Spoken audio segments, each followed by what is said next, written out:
अस्सलाम वालेकुम रहमतुल्लाहि व बरकातुहू। कैसे हैं आप सब? उम्मीद है सब खैरियत से होंगे। आज हम बनाएंगे हांडी में आलू शोरबा चिकन का।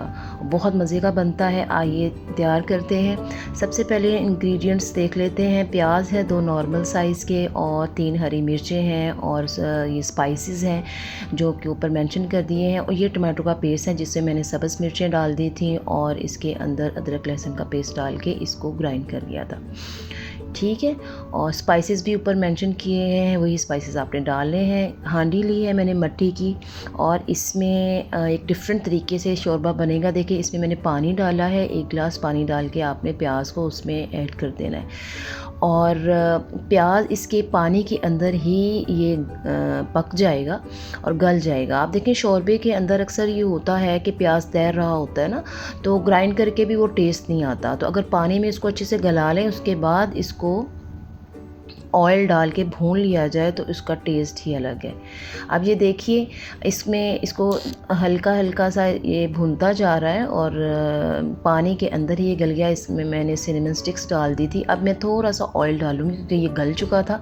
अब ऑयल डालने से ये भून जाएगा और ये अच्छे से प्याज को भुनेगा। आप देखें मैं सरसों का ऑयल ही यूज़ करती हूँ। आप लोग भी कहते होंगे ये इतना इस कलर का ऑयल इस्तेमाल होता है। ये मस्टर्ड ऑयल है जो कि मैं अपने खानों में इस्तेमाल करती हूँ। ये ऑप्शनल है, आप जैसे भी जो भी इस्तेमाल करना चाहें।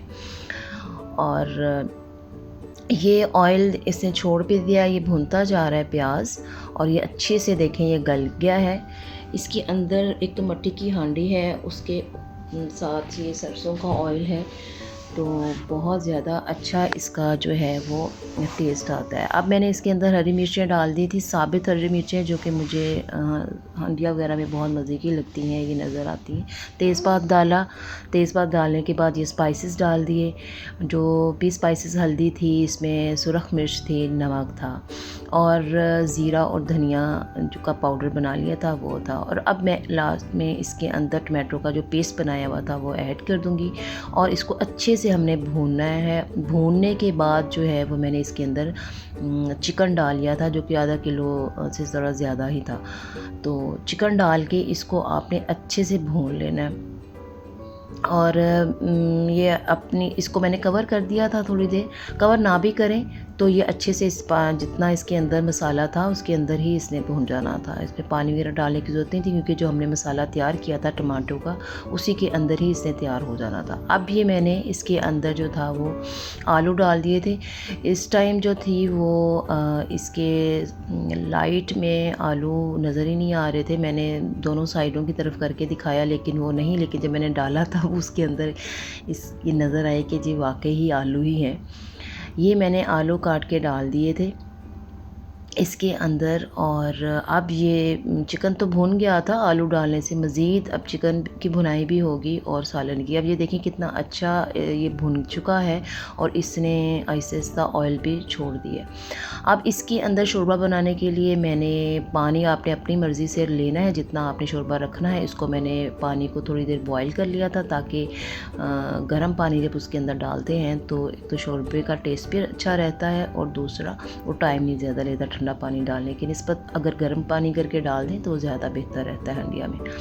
तो अब ये हमने शोरबा डाल दिया है। अब थोड़ी देर इसको पकाएंगे और पकाने से इसके अंदर जो है वो ग्रेवी जो है वो पक जाएगी, जो भी इसकी बनेगी। ये देखिए इसका कैसे कलर आ रहा है, आहिस्ता आहिस्ता पक के इसका कलर आएगा। थोड़ी देर के लिए मैंने इसको उसके ऊपर लिड दे दी थी, कवर कर दिया था ताकि अच्छे से इसका ऑयल जो है वो ऊपर आ जाए और अच्छे से ये तैयार हो जाए।